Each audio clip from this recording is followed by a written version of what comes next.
नमस्ते। तो जी आज हम बात करेंगे आईओएल केमिकल्स लिमिटेड के बारे में। तो जी ये एक फार्मास्यूटिकल कंपनी है। हाल ही में Q3 के रिजल्ट्स या जो नंबर्स थे इन्होंने आउट किए हैं, इन्होंने डिक्लेयर किए हैं। तो आइए जान लेंगे कि ये कंपनी का आगे क्या रोड मैप है। हाल ही में जो इनके जॉइंट एमडी है विजय गर्ग साहब, इनका भी एक इंटरव्यू देख रहा था। तो इसमें से कुछ पॉइंटर्स बाहर आए तो सोचा आप लोगों के साथ मैं इसे शेयर कर दूं। और अगर आपको ये जानकारी अच्छी लगती है तो जी सब्सक्राइब ज़रूर कर देना। तो आइए शुरू करते हैं। तो जी जैसे ये कंपनी हमने बताया आईओएल केमिकल्स, तो जी ये एक काफ़ी पुरानी कंपनी है। 1986 से ये बिजनेस में है और काफ़ी सारे दवाई बनाते हैं पेन किलर्स या पेन मैनेजमेंट को लेके, रिलीफ मैनेजमेंट को लेके, जो एंटी हाइपरटेसिव होता है उसको लेकर। तो काफ़ी सारे सेक्टर्स में ये अपने दवाइयाँ बनाते हैं। जो इनका जो काफी जाना माना दवाई है आइबुप्रोफेन, या आइबुप्रोफेन, हाँ, आई एम श्योर सबने कभी ना कभी लिया भी होगा। बट ये एक इनका ऐसा दवाई है जो बहुत पॉपुलर है, जो बहुत ज़्यादा फेमस है। तो जी देखिए, अगर हम इनके स्ट्रेंथ्स और वीकनेसेस, जो इनके स्वॉट एनालिसिस यूजुअली होता है, अगर हम इनके बारे में बात करें, तो जी देखिए स्ट्रेंथ्स काफ़ी अच्छा है। इनका एनुअल प्रॉफिट्स पिछले 2 सालों से ऊपर की तरफ का रफ्तार पकड़ा हुआ है। इनके शेयर्स के बुक वैल्यू का भी अमाउंट काफ़ी ऊपर जा चुका है। ज़ीरो डेट कंपनी है, जो कि एक बहुत ही बड़ा ग्रीन सिग्नल होता है। और एफआईआई या एफपीआई इन्वेस्टर्स भी जो है उन्होंने अपना स्टेक इसमें इंक्रीज किया हुआ है। अब कितना इंक्रीज किया हुआ है इसके बारे में थोड़ा आगे जाकर हम जान लेंगे। तो जी वीकनेसेस भी कुछ है, जैसे क्वार्टर ऑन क्वार्टर स्पेशली 2020 का अगर हम बात करेंगे तो ये थोड़ा घटा है। आगे फाइनेंशियल्स के बारे में भी हम बात करेंगे, क्यों घटा है इसके बारे में भी हम थोड़ा सा डिस्कस करेंगे। तो जी ये कम हुआ है, तो जो नेट प्रॉफिट है उसमें भी एक ढलान ये कंपनी में देखने को मिल रहा है। तो ये था वीकनेसेस। अपॉर्चुनिटीज में अगर हम जाएंगे तो देखिए हाई रिकवरी है फ्रॉम 52 वीक लो।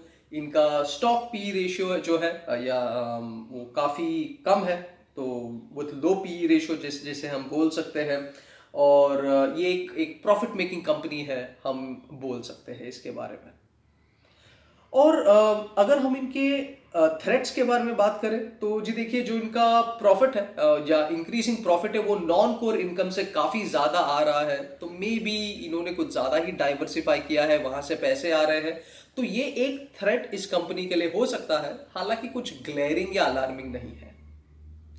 कंपनी का जी देखिए फाइनेंशियल्स बहुत तगड़ा है। जो पियोट्रोस की स्कोर है वो 7 है। और पिछले 3 साल का जो अगर हम CAGR ग्रोथ देखेंगे तो इनका जो रेवेन्यू है वो 39% पे है। नेट प्रॉफिट 326% का है। और ऑपरेटिंग प्रॉफिट है 77.7%। तो बहुत ही प्रॉमिसिंग कंपनी है आईओएल केमिकल्स। तो जी आगे चलते हैं फाइनेंशियल्स के बारे में। जो हमने पहले बताया था कि क्वार्टर ऑन क्वार्टर थोड़ा सा ढलान है। तो जी देखिए मार्च में इनका प्रॉफिट था 90 करोड़, जून में ऊपर गया 127 करोड़, सितंबर में 1 करोड़ कम हुआ 126 करोड़ हुआ, और दिसंबर में जो भी इन्होंने अपने नंबर्स आउट किए हैं ये है 114 करोड़। तो फिर अब चलते हैं इनके जो जॉइंट एमडी है, जो बत्रा साहब, जो विजय गर्ग साहब है, माफ कीजिएगा। इनसे पूछा गया कि मतलब इसके पीछे क्या कारण है, मतलब क्यों आपके रिजल्ट्स जो है वो थोड़े नीचे आए। तो जी इन्होंने काफी इंटरेस्टिंग सी बात बताई। अगर हम फर्स्ट या इनिशियल क्वार्टर्स देखते हैं, जैसे 90 करोड़ से हम गए सीधा 127 करोड़, फिर वहां से हम 126 करोड़ पे गए। क्योंकि देखिए इन्हें दवाई बनाने के लिए जो भी रॉ मटेरियल चाहिए था, मेजरली इनको ये सब आता है चाइना से। और ये कंपनी ने वो सारे रॉ मटेरियल को स्टोर करके रखे थे, इसीलिए जो अंटिल सितंबर का जो क्वार्टर है they were able to sell through. तो जो भी इनके पास इन्वेंट्री में था उस चीज़ों का इन्होंने इस्तेमाल किया और फिर बाद में उससे ये सारे दवाई बनाते गए। बट जब लॉकडाउन का जो कोर पीरियड आया, जहां पे इंपोर्ट एक्सपोर्ट को सबसे ज्यादा मार पड़ा, तो वहां से और रॉ मटेरियल नहीं आ पाया। इसका एक सबसे बड़ा रीजन है, या वन ऑफ द बड़ा रीजन हम बोल सकते हैं, कि इस साल जो प्रॉफिट है उसमें काफी घटौती है। जी देखिए, नेगेटिव में तो नहीं है, एक साथ 14 करोड़ है, बट अगर 126 से अगर हम कंपेयर करेंगे तो अराउंड 12 करोड़ का डिफरेंस जरूर देखने को मिल रहा है। जी एक और बात, अब बिकॉज सबका ध्यान कोविड की तरफ था, या मतलब कोविड के वैक्सीन की तरफ था, ये बोल सकता हूँ। तो पैरासिटामोल यूजली था जो एक काफ़ी न्यूज़ में बना हुआ था कि आप पैरासिटामोल ले लो आप ठीक हो जाओगे। तो इसके कारण भी क्या हुआ है, जो डिमांड है आइबुप्रोफेन का वो काफ़ी कम हुआ है, प्राइसेस भी करेक्ट हुए हैं, जिस वजह से हम बोल सकते हैं कि इनके जो नंबर्स है उस पर कहीं ना कहीं इफेक्ट हुआ है। तो जी ये है इनका मेन रीजंस जिसके वजह से जो प्रॉफिट्स है वो कम है। दूसरा जो पीएलआई स्कीम है जो सरकार के थ्रू आता है, अगेन आईओएल केमिकल्स ने उसमें पार्टिसिपेट नहीं किया है, क्योंकि अभी जो इनका ध्यान है वो मेनली एंटीबायोटिक्स और जो फर्मेंटेशन है उसकी तरफ है, और अभी ये कंपनी या अभी भी ये कंपनी चाइना पे डिपेंडेंट है। जी एक पुराने वीडियो में भी कहा था कि आत्मनिर्भर बनना है, हमें खुद सब कुछ यहीं पर प्रोड्यूस करना है। बट जी देखिए, ये एक बहुत अच्छा आइडिया है और हम कर भी रहे हैं, बट इसे हम ओवरनाइट अचीव नहीं कर सकते। एक 1986 का कंपनी, उनका एक प्रोसेस है, उनके एक सप्लायर्स है, अगर हम फट से बोले कि नहीं यार कल से हमें यहाँ से एक्सपोर्ट बंद करना है तो ऐसे नहीं हो पाएगा। बेग योर पार्डन, इंपोर्ट बंद करना है तो वो नहीं हो पाएगा। तो ये कुछ रीजंस है जिसके वजह से इन्होंने पीएलआई स्कीम में पार्टिसिपेट नहीं किया है। तो अब आगे का इनका वही प्लान्स पूछ रहे थे, तो दो नए प्लान्स है, माफ कीजिएगा, दो नए प्लान्स है जो अंडर कंस्ट्रक्शन है। FY22 का जो फर्स्ट क्वार्टर है उसके अंत तक ये जो दोनों प्लान्स है ये कमीशन में आ जाएंगे, तो विच मीन्स ये कंपनी डेफिनेटली एक ग्रोथ की तरफ देखे जा रहा है। अब करंट सिचुएशन की अगर हम बात करें, आज ही मैं न्यूज़ पढ़ रहा था, आज 18 तारीख है, कि ब्राज़ील और एक और क्या है अपना देश, ब्राज़ील और साउथ अफ्रीका, वहाँ पे जो कोविड के जो स्ट्रैंड्स मिले हैं, बदकिस्मती से वो अब भारत में भी आ चुका है।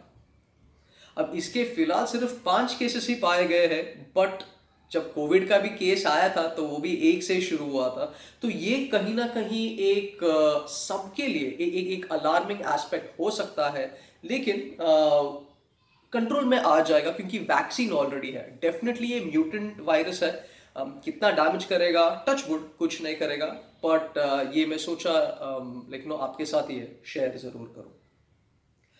देखिए फार्मास्यूटिकल इंडस्ट्री में सरकार का भी काफ़ी ज़्यादा ध्यान है, अभी बजट में भी फार्मास्यूटिकल को लेके काफ़ी ज़्यादा, या फार्मा इंडस्ट्रीज को लेके काफ़ी ज़्यादा दबदबा था, बिकॉज अभी लोगों को नए वैक्सीन्स बनाने हैं, लोगों को मेक श्योर करना है कि जो हेल्थ एंड हाइजीन जो खास करके हिंदुस्तान में है उसका जो लेवल है उसे ऊपर लेके आए। और अब हम देख ही सकते हैं कोविड वैक्सीन हिंदुस्तान ने बनाया और काफ़ी देशों को एक्सपोर्ट भी कर रहा है।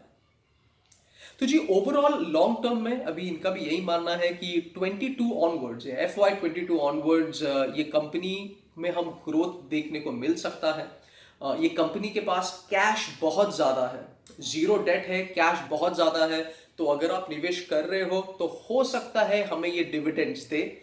हाल ही में इन्होंने डिविडेंड्स दिया था 0.47 का, बट अभी ये डिविडेंड दे सकते हैं, नहीं भी दे सकते, बिकॉज इनके पास इतना ज़्यादा कैश है। क्या पता ये जो दो नए प्लांट्स आ रहे हैं शायद उसमें डाल दे या कहीं और एक्सपेंशन में डाल दे, बट एक पॉसिबिलिटी है शेयर होल्डर्स के को लुक आफ्टर करने का और कुछ डिविडेंड्स रिलीज करने का।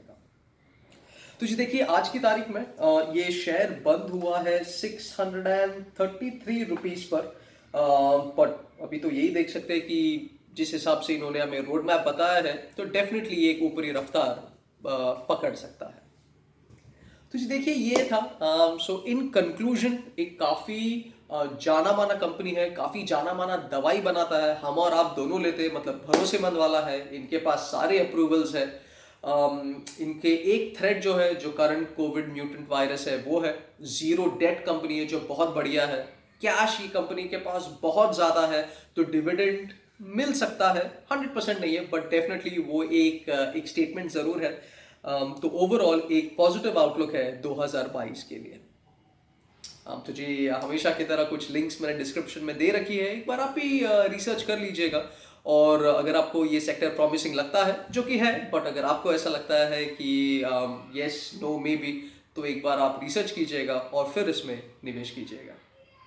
जी आज की वीडियो में इतना ही, मिलते हैं अगले वीडियो में, तब तक के लिए धन्यवाद, नमस्ते।